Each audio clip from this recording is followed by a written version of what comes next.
আসসালামু আলাইকুম। এটিএন বাংলা সংবাদে সবাইকে স্বাগত জানাচ্ছি সীমা খান। শুরুতেই বিআরবি কেবলস সংবাদ শিরোনাম। রাজধানীতে থাকছে না সিটিং কিংবা গেটলক সার্ভিস, গণপরিবহনে নতুন ভাড়া কার্যকর থাকবে বলছে সড়ক পরিবহন মালিক সমিতি। মোবাইল কোর্টের অভিযান। প্রতিরক্ষা খাতে সহযোগিতা বাড়াতে ফ্রান্সের সাথে সম্মতিপত্রে স্বাক্ষর করল বাংলাদেশ। প্যারিসে দুই প্রধানমন্ত্রীর বৈঠক।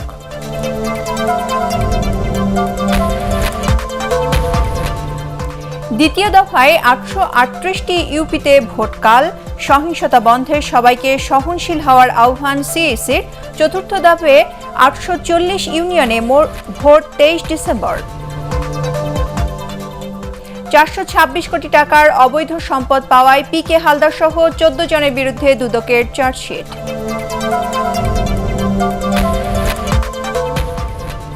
এবং কিছুক্ষণের মধ্যে টি-20 বিশ্বকাপের প্রথম সেমিতে নিউজিল্যান্ডের প্রতিপক্ষ ইংল্যান্ড।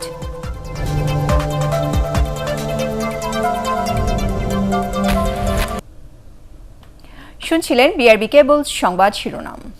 এবারে বিস্তারিত সংবাদ। রাজধানীতে থাকছে না সিটিং কিংবা গেটলক সার্ভিস, তবে সব ধরনের গণপরিবহনে নতুন ভাড়া কার্যকর থাকবে বলে জানিয়েছে বাংলাদেশ সড়ক পরিবহন মালিক সমিতি।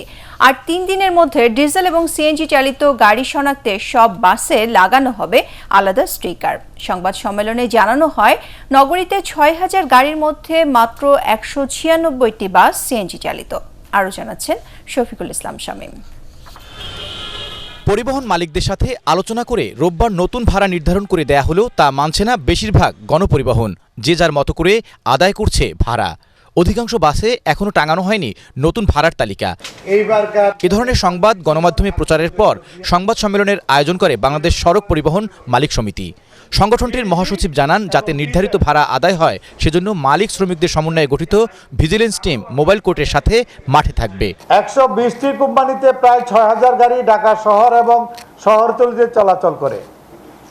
120টি কোম্পানিতে আমরা অনুসন্ধান করে টোটাল 196টা সিএনজি গাড়ি পেয়েছি। কোন গাড়িগুলো সিএনজি, কোন গাড়িগুলো ডিজেল চালিত, স্টিকার লাগাই দিতে। সেই স্টিকার আমরা সংগঠনের পক্ষ থেকে, সমিতির পক্ষ থেকে আমরা দায়িত্ব নিয়ে কাজটি করব, যদিও কাজটি বিআরটি এর। অনিয়মগুলোকে দূর করার জন্য আমরা 11টি ভিজিলেন্স টিম নামাচ্ছি, 11 জন ম্যাজিস্ট্রেট নামতেছে। আপনাদের যে প্রশ্নগুলো সেগুলোর যেন উত্তর খুঁজে পাই, সেজন্য আমরা আগামীকালকে থেকে এই কাজগুলো করতেছি। বাস ভাড়া পুনর্নির্ধারণ ও বর্তমান পরিস্থিতি নিয়ে সংবাদ সম্মেলনে সড়ক পরিবহন সমিতির পক্ষ থেকে জানানো হয়, অফিসগামী মানুষের ভোগান্তি কমাতে সিটিং সার্ভিস থাকবে না, তবে নির্ধারিত চার্ট অনুযায়ী ভাড়া আদায় করা হবে। সবার বক্তব্য যে সিটিং সার্ভিস নামে অতিরিক্ত ভাড়া নেওয়া হচ্ছে, এখন এটা আমরা এই জন্য বন্ধ করতে চাচ্ছি।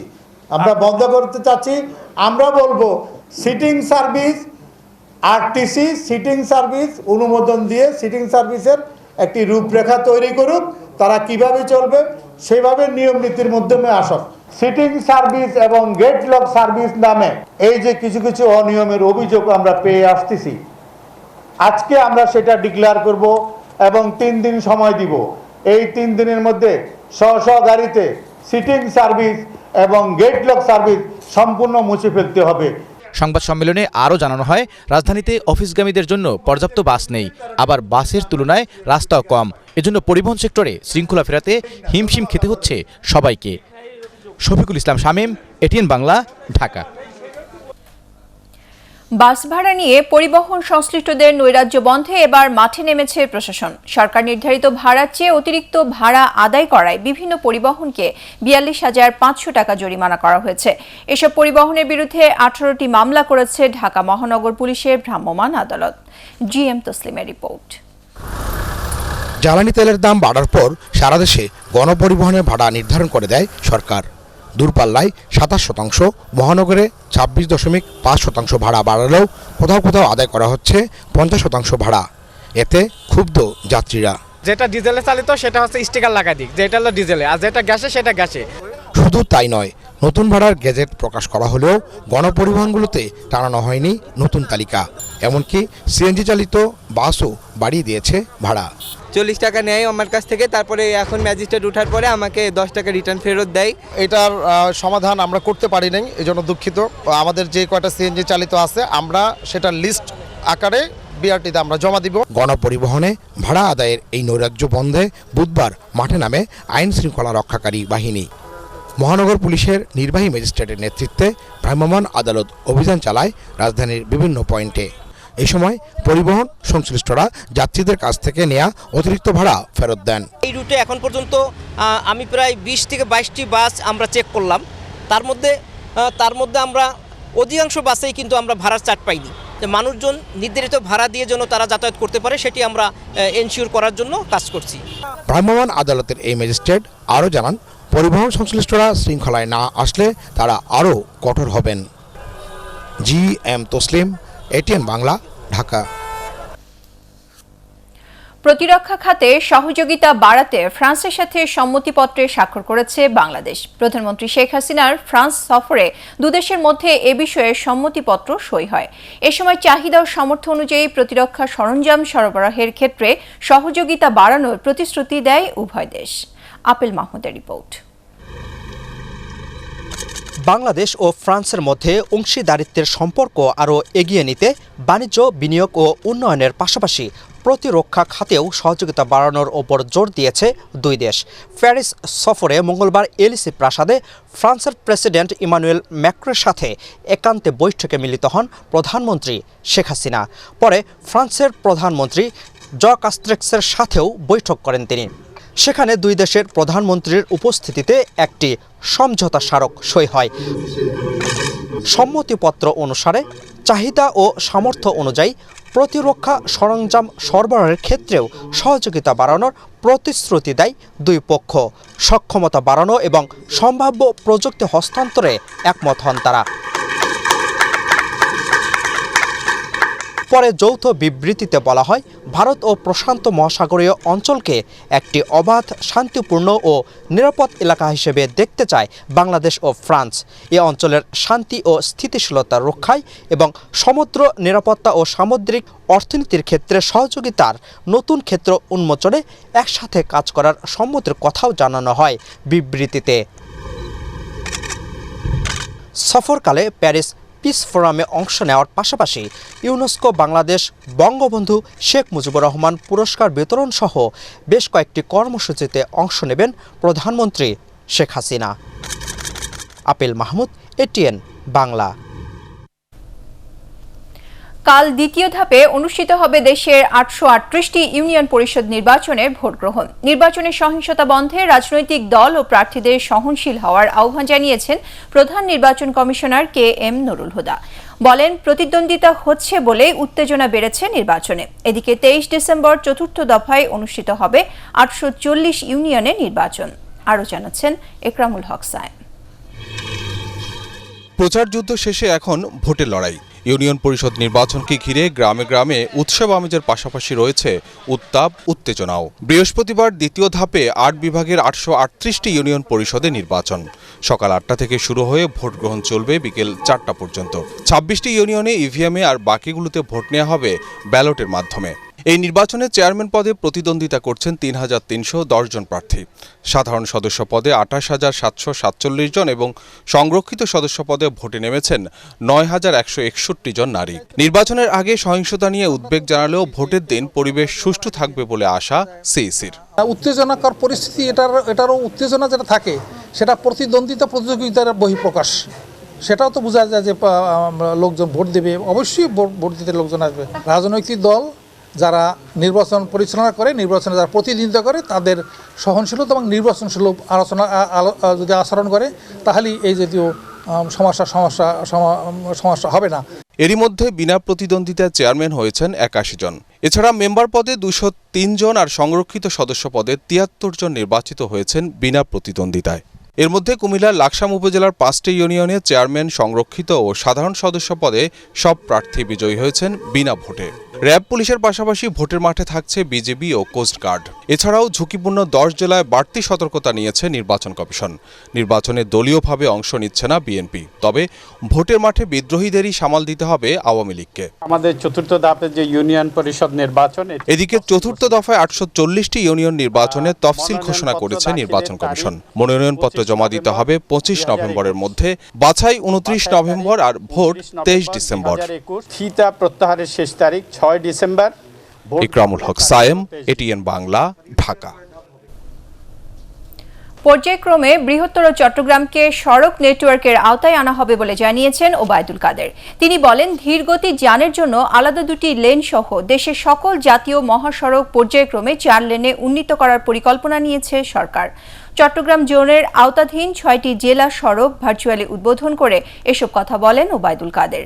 পদ্মা সেতুতে কার্পেটিংয়ের কাজ শুরু হয়েছে উল্লেখ করে সড়ক পরিবহন ও সেতুমন্ত্রী আরও জানান, আগামী বছরের মধ্যে কর্ণফুলী টানেল সহ 4টি মেগা প্রকল্পের নির্মাণ কাজ শেষ হবে। দেশের সকল জাতীয় মহাসড়ক আমরা পর্যায়ক্রমে ধীরগতি যানবাহনের জন্য 2টি আলাদা লেন সহ 4 লেনে উন্নীত করার পরিকল্পনা নিয়েছি। কোনো কাজই আনঅ্যাটেন্ডেড থাকবে না। সবগুলো প্রয়োজনীয় কাজ আমরা প্রায়োরিটি দিয়ে সম্পন্ন করব। 426 কোটি টাকার অবৈধ সম্পদ পাওয়ায় পিকে হালদার সহ 14 জনের বিরুদ্ধে চার্জশিট দিয়েছে দুদক। তাকে কানাডা থেকে দেশে ফিরিয়ে আনার চেষ্টা চলছে বলেও জানান দুদক সচিব আনোয়ার হোসেন হাওলাদার। রিপোর্ট করছেন মাহবুব কবির চপল। পিকে হালদার মূলত প্রতারণা শুরু করেন ইন্টারন্যাশনাল ও পিপলস লিজিং সহ 4টি আর্থিক প্রতিষ্ঠানের মাধ্যমে। অধিক মুনাফার প্রলোভন দেখিয়ে গ্রাহকদের কাছ থেকে 3.5 কোটি টাকা নেন। সেখান থেকে আত্মীয় স্বজনের নামে বিভিন্ন প্রতিষ্ঠান খুলে ঋণ দেওয়ার কথা বলে টাকা লোপাট করেন। এসব জানাজানি হলে কানাডা পালিয়ে যান তিনি। গত বছর জানুয়ারিতে মামলা করে দুদক। এরপর পিকে হালদারের আত্মীয় ও বেশ কয়েকজন সহযোগীকে গ্রেফতার করা হয়। তদন্ত শেষে এই মামলার চার্জশিট দিল দুদক। তার বিরুদ্ধে প্রায় 426 কোটি টাকার জ্ঞাত আয় বহির্ভূত সম্পদ অর্জন, বিভিন্ন ব্যাংক হিসাবের মাধ্যমে 6080 কোটি টাকা লেনদেন ও অবৈধ উপায়ে অর্জনপূর্বক এসটিআর, এলসিটিআর এবং ইএফটিআর এর মাধ্যমে 1.17 কোটি কানাডিয়ান ডলারের সমপরিমাণ অর্থ কানাডায় পাচারের দায়ে তিনি সহ মোট 14 জন এর বিরুদ্ধে অভিযোগপত্র দাখিলের অনুমোদন দিয়েছে দুদক। পিকে হালদারকে কানাডা থেকে ফিরিয়ে আনতে 2 বছর আগে রেড অ্যালার্ট জারি করা হলেও এখনও তা সম্ভব হয়নি। দুদক সচিব জানান, আইনি প্রক্রিয়া চলছে। আমরা চাইলে তো এদেশে যাই আমাদের পুলিশ পাঠায় ধরে নিয়ে আসা তো সম্ভব না। এটা আন্তঃরাষ্ট্রীয় একটি সিস্টেম, তো সেই সিস্টেমের মাধ্যমে এটা করা হচ্ছে। এবং আপনারা তো জানেন যে অনেক বিখ্যাত মামলার আসামি আমরা আনতে পারছি না। কাজেই চেষ্টা তো করা হচ্ছে, আমাদের তরফ থেকে সকল ধরনের চেষ্টা করা হচ্ছে। আমাদের স্বরাষ্ট্র মন্ত্রণালয়, পররাষ্ট্র মন্ত্রণালয় এর সবাই বিষয়টা নিয়ে কাজ করছে। আশা করি আনা যাবে ইনশাআল্লাহ। বিদেশে পাচার করা টাকা ফিরিয়ে আনার চেষ্টা চলছে বলেও জানান তিনি। মাহবুব কবির চপল, এটিএন বাংলা, ঢাকা। ব্যাংক নিয়োগ পরীক্ষার প্রশ্ন ফাঁসকারী চক্রের 5 সদস্যকে গ্রেপ্তার করেছে ঢাকা মহানগর পুলিশ। সাভার ও ঠাকুরগাঁওয়ে অভিযান চালিয়ে তাদের গ্রেপ্তার করা হয়। এ সময় উদ্ধার করা হয় নগদ 6 লাখ টাকা। ডিএমপি মিডিয়া সেন্টারে সংবাদ ব্রিফিংয়ে ডিবির অতিরিক্ত পুলিশ কমিশনার AKM হাফিজ আক্তার জানান, গ্রেপ্তারকৃতদের মধ্যে 3 জনই সরকারি ব্যাংকের কর্মকর্তা। ব্যাংকের 4টি নিয়োগ পরীক্ষার প্রশ্ন ফাঁস করে চক্রটি চাকরি প্রার্থীদের কাছ থেকে কোটি কোটি টাকা হাতিয়ে নেয় বলে জানিয়েছে পুলিশ। 85টি প্রশ্ন 100টি প্রশ্নের মধ্যে তারা এখানে দিয়েছিল এবং 85টি প্রশ্নই সেখানে তারা পেয়ে যায়। 20% এমসিকিউর আগে, 20% রিটেন পরীক্ষার আগে এবং বাকি টাকা পরীক্ষা পাস করা, চাকরি পাওয়ার সাপেক্ষে এই ধরনের শর্তে গেছে। নানা কর্মসূচির মধ্য দিয়ে পালিত হচ্ছে শহীদ নূর হোসেন দিবস। এ উপলক্ষে সকালে রাজধানী গুলিস্তানে শহীদ নূর হোসেন চত্বরে শ্রদ্ধা জানায় আওয়ামী লীগ ও বিএনপি সহ বিভিন্ন রাজনৈতিক সামাজিক সংগঠন। এ সময় গণতন্ত্রকে প্রাতিষ্ঠানিক রূপ দিতে সংগ্রাম চালিয়ে যাওয়ার ঘোষণা দেন আওয়ামী লীগ সাধারণ সম্পাদক ওবায়দুল কাদের। আপেল মাহমুদের আরেকটি রিপোর্ট। 1987 সালের 10 নভেম্বর এরশাদ বিরোধী আন্দোলনে বুকে পিঠে স্বৈরাচার নিপাত যাক, গণতন্ত্র মুক্তি পাক স্লোগান লিখে মিছিলে অংশ নেন যুবলীগ নেতা নূর হোসেন। মিছিলটি রাজধানীর 0 পয়েন্টে পৌঁছালে গুলি চালায় পুলিশ, প্রাণ হারান নূর হোসেন। বুধবার গুলিস্তানে নূর হোসেন চত্বরে স্বৈরাচার বিরোধী এই শহীদের প্রতি শ্রদ্ধা জানান তার পরিবারের সদস্যরা। নূর হোসেন যেইভাবে জীবন দিয়েছে সেইভাবে পুরোপুরি এখন পর্যন্ত গণতন্ত্র আসে নাই। আমার ভাই যে রক্ত দিয়েছে সেও কিন্তু বুঝতো না, সেও কি চাইছে যে আমরা যেন জনগণ খেয়ে পরে ভালো থাকি, গণতন্ত্র বলতে ওইটাই আমরা বুঝি। দিবসটি উপলক্ষে নূর হোসেনের প্রতি শ্রদ্ধা জানান আওয়ামী লীগ ও বিভিন্ন অঙ্গ ও সহযোগী সংগঠনের নেতাকর্মীরা। গণতন্ত্র এখনো প্রাতিষ্ঠানিক রূপ পায়নি। গণতন্ত্রকে প্রাতিষ্ঠানিক রূপ দিতে শেখ হাসিনার নেতৃত্বে গণতন্ত্রের ক্রম বিকাশমান ধারা অব্যাহত থাকবে এবং সংগ্রাম চলবে। আর গণতন্ত্র পুনরুদ্ধার ও তত্ত্বাবধায়ক সরকারের দাবিতে আন্দোলন চালিয়ে যাওয়ার ঘোষণা দেয় বিএনপি। যদি এই সরকার তত্ত্বাবধায়ক সরকার না দেয়, যদি দলীয় সরকার অধীনে নির্বাচন করার চেষ্টা করে, সেই নির্বাচন বাংলাদেশে হবে না, সেই নির্বাচন প্রতিহত করা হবে। শহীদ নূর হোসেন জীবন দিয়েছিলেন বলেই তৎকালীন স্বৈরাচার শাসকের বিরুদ্ধে গণতন্ত্রকামী মানুষের আন্দোলনকে বেগবান করা সম্ভব হয়েছে বলেও এ সময় মন্তব্য করে বিভিন্ন রাজনৈতিক ও সামাজিক সংগঠন। Apple Mahmud, ATN Bangla, Dhaka. এদিকে নূর হোসেন হত্যার সাথে জাতীয় পার্টি জড়িত নয় বলে দাবি করেছেন দলের চেয়ারম্যান জি.এম. কাদের। রাজধানী বনানী কার্যালয়ে গণতন্ত্র দিবস উপলক্ষে আলোচনা সভায় তিনি এই দাবি করেন। নূর হোসেন হত্যাকে কেন্দ্র করে একটি গোষ্ঠী জাতীয় পার্টির সুনাম ক্ষুণ্ণ করছে বলেও অভিযোগ করেন জাপা চেয়ারম্যান। নিরপেক্ষ তদন্তের মাধ্যমে ওই হত্যার রহস্য উদ্ঘাটনের দাবি জানান তিনি। জি.এম. কাদের আরও বলেন, সরকার জনগণের কষ্ট বোঝে না বলেই অযৌক্তিকভাবে তেলের দাম বাড়িয়েছে। নূর হোসেনের বুকে এবং পিঠে একটা কথা লেখা ছিল, স্বৈরতন্ত্র নিপাত যাক, গণতন্ত্র মুক্তি পাক। তারপরে তার রহস্যজনক মৃত্যু হয়েছে। আমরা ওই কথাটি বুকে ধারণ করি, লালন করি। এরশাদ সাহেব করতেন এবং ভবিষ্যতেও আমরা এটাকে সবসময় লালন করে যাব। জনগণের কথা চিন্তা করা হলো না, তেলের দাম বাড়িয়ে দেওয়া হলো এবং অযৌক্তিকভাবে বাড়িয়ে দেওয়া হলো। তাছাড়াও মুনাফাখুরি, সিন্ডিকেশন করে মুনাফাখুরি করা হচ্ছে, কিন্তু সেগুলো দেখারও কেউ আমরা দেখলাম না। বৃহস্পতিবার ঢাকায় শুরু হচ্ছে তথ্য প্রযুক্তি খাতে বিশ্বের সবচেয়ে বড় সম্মেলন world Congress on information technology. রাষ্ট্রপতি আব্দুল হামিদ সম্মেলনের উদ্বোধন করবেন। রাজধানী আগারগাঁওয়ে আইসিটি টাওয়ারে সংবাদ সম্মেলনে তথ্য ও যোগাযোগ প্রযুক্তি প্রতিমন্ত্রী জুনায়েদ আহমেদ পলক একথা জানান। তিনি বলেন, সারা বিশ্বের তথ্য প্রযুক্তিবিদদের এক প্ল্যাটফর্মে এনে অভিজ্ঞতা বিনিময়ই হবে এই সম্মেলনের অন্যতম উদ্দেশ্য। একই সাথে ডিজিটাল বাংলাদেশ হয়ে ওঠার বিভিন্ন অভিজ্ঞতাও সম্মেলনে তুলে ধরবে বাংলাদেশ। 4 দিনের এই কংগ্রেসে বিষয়ভিত্তিক বিভিন্ন সেমিনার ও সভায় যোগ দেবেন ইন্টারনেটের জনক রবার্ট কান, ওয়ার্ল্ড ওয়াইড ওয়েব বা WWW এর উদ্ভাবক স্যার টিমোথি বার্নার্স লিমিটেড সহ 123 জন দেশি বিদেশি বক্তা।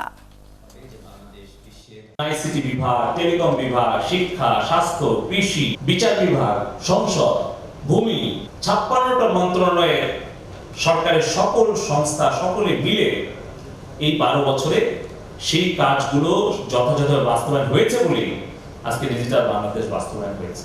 আমাদের ডিজিটাল বাংলাদেশের যে না বলা কথাগুলো সেগুলো আমরা ওয়ার্ল্ড কংগ্রেস অন আইটি 2021 এর মাধ্যমে সারা বিশ্বকে আমরা জানাবো। সিন্ডিকেট করে জ্বালানি তেল সহ নিত্যপণ্যের দাম বাড়িয়ে সরকার দেশে লুটপাটের রাজত্ব কায়েম করেছে বলে অভিযোগ করেছেন বিএনপির স্থায়ী কমিটির সদস্য doctor Khandakar Mosharraf Hossain. Dhaka reporters unity মিলনায়তনে শহীদ নূর হোসেন দিবস উপলক্ষে আলোচনা সভায় তিনি একথা বলেন। আওয়ামী লীগ রাজনৈতিকভাবে দেউলিয়া হয়ে পড়েছে দাবি করে নিরপেক্ষ সরকারের অধীনে নির্বাচন দিয়ে জনপ্রিয়তা যাচাইয়ে ক্ষমতাসীনদের প্রতি চ্যালেঞ্জ ছুড়ে দেন ডক্টর খন্দকার মোশাররফ। আওয়ামী লীগের অধীনে বিএনপি কোনো নির্বাচনে অংশ নেবে না বলেও জানান তিনি। ডাকসুর সাবেক ভিপি আমানুল্লাহ আমানের সভাপতিত্বে ৯০ দশকের ছাত্রনেতারা এতে বক্তব্য রাখেন। নিত্য প্রয়োজনীয় দ্রব্যমূল্য লাগামহীনভাবে বৃদ্ধি পাচ্ছে। ডিজেল থেকে শুরু করে কেরোসিন থেকে মূল্য বৃদ্ধি করে দেওয়া হলো এক ধাপে ১ লিটারে ১৫ টাকা। বিদ্যুতের মূল্য বারবার কতবার বৃদ্ধি করেছে, গ্যাসের মূল্য, সেদিন পানির মূল্যও বৃদ্ধি করেছে। এদেশের মানুষ আজকে একটা নাবিশ্বাস অবস্থায় উপনীত হয়েছে। স্থানান্তর প্রক্রিয়া দীর্ঘসূত্রিতার কারণে পুরান ঢাকার রাসায়নিক গুদামগুলো এখনও সরানো সম্ভব হচ্ছে না বলে জানিয়েছেন ঢাকা দক্ষিণ সিটি কর্পোরেশনের মেয়র শেখ ফজলে নূর তাপস। রাজধানী কদমতলীর মোহাম্মদবাগ এলাকার ভূগর্ভস্থ পয়নালী পরিদর্শনে গিয়ে একথা জানান তিনি। রাজধানী জুড়ে অবৈধভাবে দখল হওয়া খাল উদ্ধারে দক্ষিণ সিটি কর্পোরেশনের তৎপরতা অব্যাহত আছে বলেও এ সময় জানান mayor.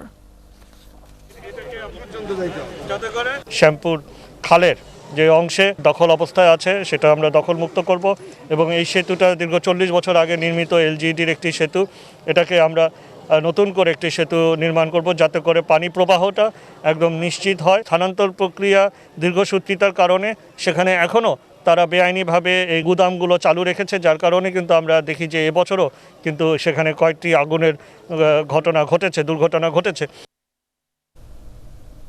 Association of television channel owners অ্যাটকোর কার্যনির্বাহী কমিটির সহ সভাপতি নির্বাচিত হওয়ায় দেশ টিভির ব্যবস্থাপনা পরিচালক আরিফ হাসানকে শুভেচ্ছা ও অভিনন্দন জানিয়েছেন এটিএন বাংলা ও এটিএন নিউজের চেয়ারম্যান ডক্টর মাহফুজুর রহমান। বিকেলে দেশ টিভির কার্যালয়ে ডক্টর মাহফুজুর রহমানের পক্ষে শুভেচ্ছা জানান এটিএন বাংলার অনুষ্ঠান বিভাগের উপদেষ্টা তাশিক আহমেদ।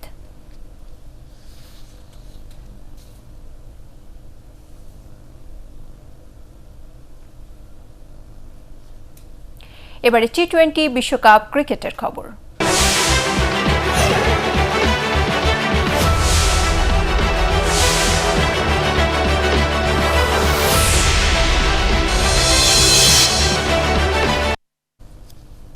টি-20 বিশ্বকাপের প্রথম সেমিফাইনালে কিছুক্ষণের মধ্যে নিউজিল্যান্ডের মুখোমুখি হবে ইংল্যান্ড। এর আগে ইয়ান মর্গানদের এই টুর্নামেন্টের ফাইনালে ওঠার অভিজ্ঞতা থাকলেও সেই স্বাদ পায়নি কিউইদের। তাই প্রথমবারের মতো ফাইনালের মঞ্চে উঠতে মরিয়া কেন উইলিয়ামসনের দল। 2010 বিশ্বকাপের চ্যাম্পিয়ন ইংল্যান্ড রানার্স আপ হয় 2016-তে। অন্যদিকে 2007 সালের প্রথম আসরে সেমিফাইনাল খেললেও পরের 4 বিশ্বকাপে দ্বিতীয় রাউন্ড থেকে বিদায় নেয় নিউজিল্যান্ড। 2016 সালে আবারও সেমিফাইনালে ওঠে ইংল্যান্ডের কাছে হেরে ফাইনাল খেলতে না পারার আক্ষেপে পড়ে কিউইরা। আবুধাবির জায়েদ ক্রিকেট স্টেডিয়ামে বাংলাদেশ সময় রাত 8টায় শুরু হবে ম্যাচটি। টি-20 বিশ্বকাপ ফাইনালে খেলার লক্ষ্যে বৃহস্পতিবার টুর্নামেন্টের দ্বিতীয় সেমিফাইনালে মুখোমুখি হবে পাকিস্তান ও অস্ট্রেলিয়া। তৃতীয়বারের মতো টি-20 বিশ্বকাপের ফাইনাল খেলতে চায় পাকিস্তান। অন্যদিকে অস্ট্রেলিয়ার লক্ষ্য দ্বিতীয় ফাইনাল। শেষ 4-এর লড়াইয়ে পাকিস্তান ফেভারিট হলেও শেষ হাসিটা হাসতে চায় অজিরা। দুবাই আন্তর্জাতিক ক্রিকেট স্টেডিয়ামে বাংলাদেশ সময় রাত 8টায় শুরু হবে ম্যাচটি। পরাগার মানে রিপোর্ট। এবারের টি-20 বিশ্বকাপে দুর্দান্ত পারফর্ম করে অপরাজিত থাকা একমাত্র দল পাকিস্তান। সুপার 12-এ প্রতিপক্ষকে বিধ্বস্ত করা কিংবা মুঠো থেকে ম্যাচ কেড়ে নেয়া সবই করেছে 2009 সালের চ্যাম্পিয়নরা। বাবর আজমের দলের শতভাগ সাফল্যের পেছনে বড় রহস্য ব্যাটার বোলারদের ধারাবাহিকতা। 5 ইনিংসে 450-তে এখনও পর্যন্ত সর্বোচ্চ 264 রান অধিনায়ক বাবরের। ওপেনিং পার্টনার রিজওয়ানও আছেন ফর্মে। দুই বুড়ো মোহাম্মদ হাফিজ ও শোয়েব মালিকের ভেলকি তো চলছেই।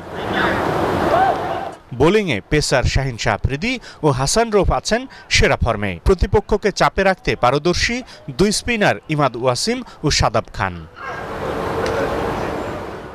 অন্যদিকে 2010 সালের টি-20 বিশ্বকাপে একবারই ফাইনাল খেলেছিল অস্ট্রেলিয়া, কিন্তু ইংল্যান্ডের কাছে হেরে বিশ্বকাপের তৃতীয় আসরটি স্মরণীয় করে রাখতে পারেনি তারা। এবার ব্যর্থতার সেই সেতু পেরোতে চায় সুপার 12-এ 5 ম্যাচের 4টিতে জিতে সেমিফাইনালে নাম লেখানো অস্ট্রেলিয়া। তবে এই ফরম্যাটে অস্ট্রেলিয়ার বিপক্ষে জয়ের পাল্লা ভারী পাকিস্তানের, কিন্তু বিশ্বকাপের মঞ্চে 6 বারের দেখায় 3টি করে জয় দু দলের। এবার এক ধাপ এগিয়ে ফাইনালে যাবার পালা পাকিস্তান অস্ট্রেলিয়ার। পরাগ আরমান, এটিএন বাংলা। করোনা ভাইরাসে দেশে একদিনে আরও 2 জনের মৃত্যু হয়েছে। এ নিয়ে মোট মৃতের সংখ্যা দাঁড়ালো 27,906 জন। গেল 24 ঘন্টায় 17,987 জনের নমুনা পরীক্ষায় নতুন করে করোনা শনাক্ত হয়েছে 235 জনের। এ পর্যন্ত দেশে মোট আক্রান্ত হয়েছেন 15,71,669 জন। 24 ঘন্টায় নতুন করে 271 জন। মোট সুস্থ হলেন 15,35,661 জন। স্বাস্থ্য অধিদপ্তরে পাঠানো সংবাদ বিজ্ঞপ্তিতে এসব তথ্য জানানো হয়। বাংলাদেশকে অ্যাস্ট্রাজেনেকার 32 লাখ টিকা উপহার দিয়েছে পোল্যান্ড। রাষ্ট্রীয় অতিথি ভবন পদ্মায় এই টিকা গ্রহণ করেন পররাষ্ট্র মন্ত্রণালয়ের ভারপ্রাপ্ত সচিব খুরশিদ আলম ও স্বাস্থ্য সচিব লোকমান হোসেন মিয়া। এ সময় জানানো হয়, প্রতি মাসে 4 কোটি মানুষকে টিকা দেওয়ার লক্ষ্যমাত্রা নির্ধারণ করা হয়েছে। 12 থেকে 17 বছরের শিক্ষার্থীদের জন্য টিকার কোনো স্বল্পতা নেই উল্লেখ করে স্বাস্থ্য সচিব বলেন, নিজস্ব অর্থায়নে 21 কোটি টিকা কেনা হয়েছে। মোট 28 কোটি টিকা দেশের জন্য প্রয়োজন হলেও তা সময় মতো পাওয়া যাবে। পোল্যান্ডের রাষ্ট্রদূত অ্যাডাম বুরাকস্কি এতে অন্যান্যের মধ্যে উপস্থিত ছিলেন। আমরা 21 কোটি ভ্যাকসিন আমরা নিজস্ব টাকায় কিনেছি না, সব টাকা পরিশোধ করা হয়েছে। আমাদের 28 কোটি দরকার, ইনশাল্লাহ আমরা 28 কোটির বেশি হয়ে যাবে। গতকালে বলেছি আমাদের 12 থেকে 17 বছরের ছাত্রদের দেওয়া হচ্ছে, সকল ব্যবস্থাপনা আছে। ইনশাল্লাহ সব কিছু ঠিক থাকলে আমরা ডিউ টাইমের ভিতর আমরা ইনশাল্লাহ আমাদের টার্গেটেড পিপলকে ভ্যাকসিনেটেড করতে পারবো।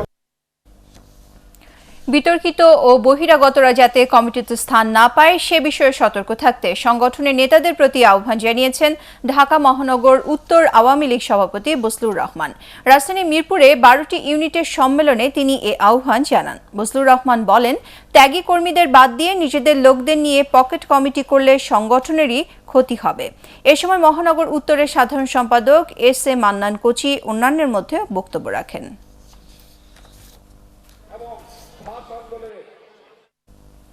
শীতের শুরুতেই জাহাঙ্গীরনগর বিশ্ববিদ্যালয়ের লেকগুলোতে আসতে শুরু করেছে হাজার হাজার অতিথি পাখি।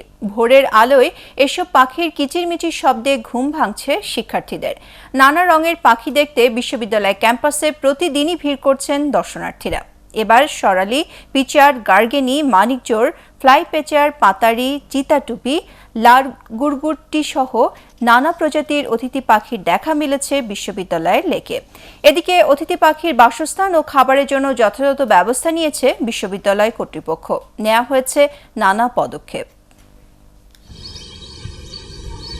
পাখির কিচিরমিচির কোলাহলগুলো আসলে অত্যন্ত মনোমুগ্ধকর। পাখিগুলো বেসিক্যালি হচ্ছে শীতকালে আসে আমাদের ক্যাম্পাসে, মানে আমাদের ক্যাম্পাসটা হচ্ছে এই পাখিদের জন্য পরিবেশ বান্ধব।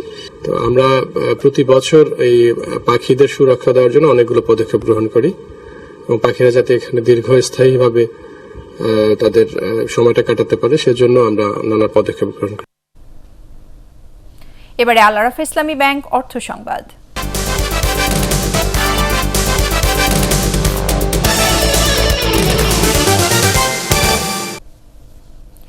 ভরা মৌসুমেও বঙ্গোপসাগরে মিলছে না ইলিশ সহ বিভিন্ন সামুদ্রিক মাছ। এ নিয়ে চরম হতাশায় পটুয়াখালীর উপকূলীয় এলাকার অর্ধলক্ষাধিক জেলে ও ব্যবসায়ী।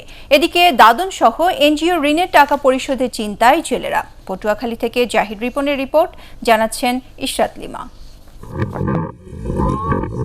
বঙ্গোপসাগরের পটুয়াখালী উপকূলীয় এলাকায় জেলেদের জালে মিলছে না মাছ, অথচ ভরা এই মৌসুমে ধরা পড়ার কথা রূপালী ইলিশ সহ নানা প্রজাতির মাছ।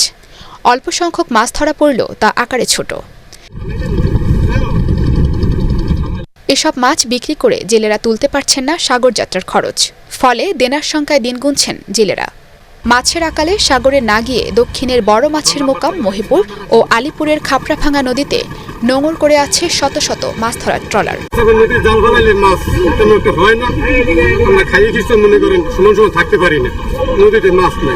সাগরে নামছি বাজার টাকা লইয়া তেল খরচ বাদ দিয়ে যে মাছ পাই এতে বেশি কিনে আমার কিছু থাকে না। অনেক অভাবে ছিল, তারপরে আপনি দেখেন মাছছে, কিন্তু ভারতালারা কোটি কোটি টাকার ইনভেস্ট বাংলাদেশ থেকে নিয়ে গেছে, মাছ ধরে নিয়ে গেছে। দেশের সমুদ্র সীমানায় প্রতিবেশী জেলেদের অবাধে মাছ ধরা, নিষিদ্ধ জালে ট্রলিং বোটের মাছ শিকার এবং রপ্তানি সহ নানা কারণে মাছ মিলছে না বলে মনে করছেন ব্যবসায়ীরা। ট্রলিং যদি থাকে বাংলাদেশে ভবিষ্যতে মাছ সাগরে খুঁজে নেবে না সরকার, যত অবরোধ দেবে যাই দেশে 65 দিন অবরোধ দেয়, তখন ভারতের জেলেরা এসে আমাদের দেশে মাছ ধরে নিয়ে যায়। তবে স্থানীয় মৎস্য কর্মকর্তারা বলছেন বৃষ্টিপাত কম হয় মিলছে না মাছ। এমনকি ইলিশের প্রজনন এবার বাধাগ্রস্ত হয়েছে বলে জানান এই কর্মকর্তা। দীর্ঘ 7 মাস কোনো বৃষ্টিপাত হয়নি। এই বৃষ্টিপাতের ফলে এই অঞ্চলের মাছের মাইগ্রেশন প্রভাব পড়ছে। ইলিশের মাইগ্রেশন অনেক বিষয়ের উপর ফ্যাক্টর উপর নির্ভর করে, তার মধ্যে সবচেয়ে গুরুত্বপূর্ণ হলো বৃষ্টিপাত। এই সমস্যার সমাধানে গবেষণা সহ শিগগিরই সরকার এগিয়ে আসবে এমন প্রত্যাশা সংশ্লিষ্টদের। Bureau report, ATN Bangla. এবারে আন্তর্জাতিক সংবাদ।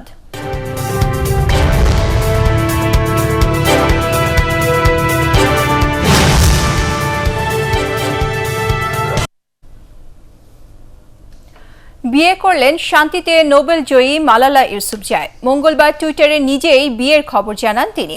সামাজিক যোগাযোগ মাধ্যমে জীবনের নতুন অধ্যায় নিয়ে রোমাঞ্চ প্রকাশ করেন 2014 সালে নোবেল জয়ী আলোচিত এই পাকিস্তানি নারী। জাহিদুল আলমের রিপোর্ট। ইংল্যান্ডের বার্মিংহামে মঙ্গলবার ঘরোয়াভাবে বিয়ের আনুষ্ঠানিকতা সারেন মালালা ইউসুফজাই। স্বামী আসার মালিক, পাকিস্তান ক্রিকেট বোর্ডের হাই পারফরমেন্স সেন্টারের জেনারেল ম্যানেজার তিনি। ইন্টারনেটে ছবি পোস্ট করে নিজের ও তার পরিবারের জন্য দোয়া কামনা করেন মালালা। টুইট করার আগে যদিও গোপনে ছিল তার বিয়ের ব্যাপারটি। 24 বছর বয়সী মালালার ছবি পোস্টের পর বিয়ের খবর নিশ্চিত করেন তার বাবা জিয়াউদ্দিন ইউসুফজাই। 1997 সালে পাকিস্তানের সোয়াত উপত্যকায় জন্ম নেন মালালা ইউসুফজাই। স্কুলে যাওয়ার সময় 2012 সালে 14 বছর বয়সে তালেবান সন্ত্রাসীদের গুলির শিকার হন তিনি। এরপর মাত্র 17 বছর বয়সে নোবেল পুরস্কার জয় করেন তিনি। সম্প্রতি অক্সফোর্ড বিশ্ববিদ্যালয় থেকে দর্শন, রাজনীতি এবং অর্থনীতির উপর স্নাতক ডিগ্রি অর্জন করেছেন মালালা ইউসুফজাই। জাহিদুল আলম, এটিএন বাংলা। যুক্তরাষ্ট্রের তরুণ সাংবাদিক ড্যানি ফেনস্টারের বিরুদ্ধে সন্ত্রাসবাদ ও রাষ্ট্রদ্রোহের নতুন অভিযোগ এনেছে মিয়ানমারের জান্তা সরকার। গত মে মাসে দেশে ফেরার সময় গ্রেপ্তার করা হয় অনলাইন নিউজ ম্যাগাজিন ফ্রন্টিয়ার মিয়ানমারের এই ম্যানেজিং এডিটরকে। অভিযোগ প্রমাণিত হলে 37 বছর বয়সী সাংবাদিক ফেনস্টারের হতে পারে যাবজ্জীবন কারাদণ্ড। এর আগে অভিবাসন আইন ভঙ্গ, অবৈধ যোগাযোগ ও ভিন্ন মতকে উৎসাহিত করার অভিযোগ আনা হয় তার বিরুদ্ধে। কিন্তু শক্ত তথ্য প্রমাণ নিয়ে বিচার কাজ শুরু করতে না করতেই নতুন অভিযোগ দায়ের হলো এই মার্কিন সাংবাদিকের বিরুদ্ধে। প্রধানমন্ত্রী শেখ হাসিনার নেতৃত্বে বাংলাদেশ এখন বিশ্বে উন্নয়নের রোল মডেল বলে মন্তব্য করেছেন নৌ পরিবহন প্রতিমন্ত্রী খালিদ মাহমুদ চৌধুরী। রংপুর টাউন হলে শেখ রাসেল দিবস পালন উপলক্ষে আয়োজিত আলোচনা সভায় তিনি এ মন্তব্য করেন। শেখ রাসেল জাতীয় শিশু কিশোর পরিষদ রংপুর বিভাগীয় কমিটি এ অনুষ্ঠানের আয়োজন করে। পরে সাহিত্য, সংস্কৃতি ও ক্রীড়া প্রতিযোগিতায় বিজয়ীদের মাঝে পুরস্কার বিতরণ করা হয়। রংপুর জেলা আওয়ামী লীগের সভাপতি মমতাজ উদ্দিন আহমেদ, সাধারণ সম্পাদক রেজাউল করিম রাজু, মহানগর সভাপতি শফিউর রহমান শফি ও সাধারণ সম্পাদক তুষারকান্তি মণ্ডল অনুষ্ঠানে উপস্থিত ছিলেন।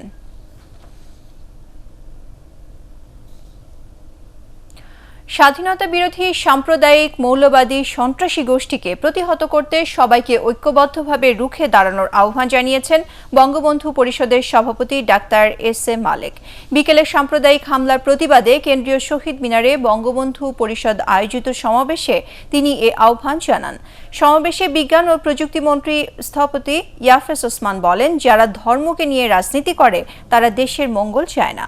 সমাবেশে আরও বক্তব্য রাখেন ঢাকা বিশ্ববিদ্যালয়ের অধ্যাপক ডক্টর চন্দ্রনাথ পোদ্দার, বিশ্ববিদ্যালয়ের প্রক্টর অধ্যাপক ডক্টর AKM গোলাম রব্বানী, সংসদ সদস্য শফিকুর রহমান, বঙ্গবন্ধু শেখ মুজিব মেডিকেল বিশ্ববিদ্যালয়ের সাবেক উপাচার্য ডাক্তার কামরুল হোসেন।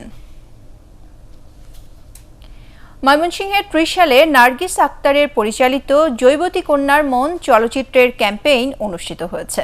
কাজী নজরুল ইসলাম বিশ্ববিদ্যালয়ে নাট্য theatre and performance studies and film and media studies বিভাগ মিলনায়তনে সেলুলয়েডের পর্দায় চলচ্চিত্রটি প্রদর্শন করা হয়। ATN বাংলা ও ATN নিউজের চেয়ারম্যান ডক্টর মাহফুজুর রহমানের সহযোগিতায় ও নাট্যাচার্য সেলিম আল দিনের কথানাট্য অবলম্বনে সরকারি অনুদানপ্রাপ্ত জৈবতী কন্যার মন চলচ্চিত্রটি আগামী 12 নভেম্বর ময়মনসিংহের পূরবী সিনেমা হলে মুক্তি পাবে। এবার ইস্পাহানি শেয়ার বাজার সংবাদ।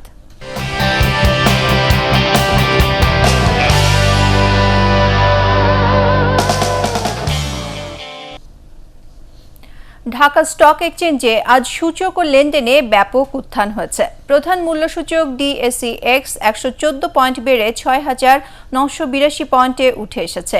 এছাড়া সরিয়া সূচক 24 ও 30 সূচক 44 পয়েন্ট বেড়েছে। দিন শেষে লেনদেন হয় ১,১৬৩ কোটি ৭৮ লাখ টাকার শেয়ার ও মিউচুয়াল ফান্ডের ইউনিট।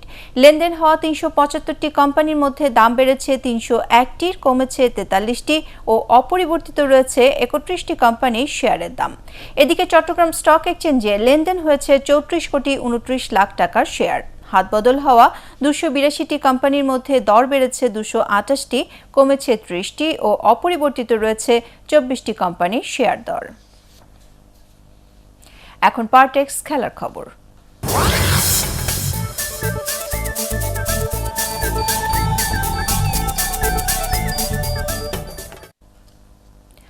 তিন ম্যাচ সিরিজের প্রথম ওয়ানডেতে জিম্বাবুয়েকে ৮ উইকেটে হারিয়েছে বাংলাদেশ নারী ক্রিকেট দল। বুলাওয়েতে স্বাগতিকদের দেয়া ৪৯ রানের টার্গেটে খেলতে নেমে দলের ২১ রানে মুর্শিদা ও শারমিনের উইকেট হারায় সফরকারীরা। তবে ফারজানা হকের ১১ ও রোমানা আহমেদের ১৬ রানে সহজ জয়েই মাঠ ছাড়ে বাংলাদেশ। এর আগে টস হেরে ব্যাট করে ২৩ ওভার ৩ বলে মাত্র ৪৮ রানে গুটিয়ে যায় জিম্বাবুয়ে। বাংলাদেশের বোলারদের মধ্যে সালমা, নাহিদা ও জাহানারা ৩টি করে উইকেট তুলে নিয়ে জিম্বাবুয়ের ধস নামান। শ্রীলঙ্কায় ৪ জাতীয় ফুটবল টুর্নামেন্টে নিজেদের প্রথম ম্যাচে এগিয়ে থেকেও সিশেলসের সাথে ১-১ গোলে ড্র করেছে বাংলাদেশ। খেলার মাত্র ১৭ মিনিটেই মোহাম্মদ ইব্রাহিমের গোলে এগিয়ে যায় জামাল ভুঁইয়ার দল। ১ গোলে এগিয়ে থেকেই বিরতিতে যায় বাংলাদেশ। এই লিড ধরে রেখে জয়ের স্বপ্নই দেখে লাল সবুজের দল, কিন্তু শেষ পর্যন্ত হতাশ করে জামাল ভুঁইয়ারা।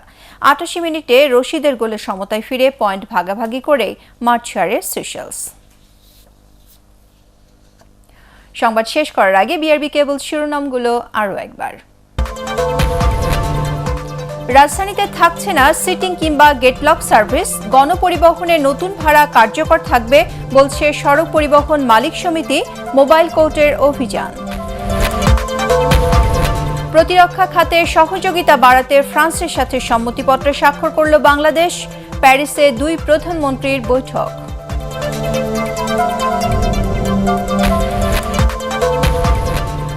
দ্বিতীয় দফায় ৮৩৮টি ইউপিতে ভোট কাল। সহিংসতা বন্ধে সবাইকে সহনশীল হওয়ার আহ্বান সিইসির। চতুর্থ ধাপে ৮৪০ ইউনিয়নে ভোট ২৩ ডিসেম্বর। ৪২৬ কোটি টাকার অবৈধ সম্পদ পাওয়ায় পিকে হালদার সহ ১৪ জনের বিরুদ্ধে দুদকের চার্জশিট।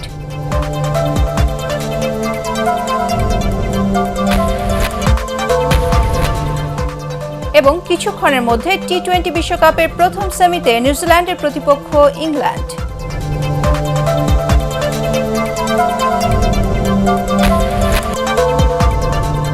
পরবর্তী সংবাদ দেখার আমন্ত্রণ জানিয়ে এখনকার মতো শেষ করছি। করোনা ভাইরাস থেকে নিজেকে সুরক্ষিত রাখতে মাস্ক পরুন, বারবার হাত পরিষ্কার করুন। এটিএন বাংলা সংবাদ ইউটিউবে দেখতে ব্রাউজ করুন youtube/ATN বাংলা নিউজ। ধন্যবাদ সবাইকে।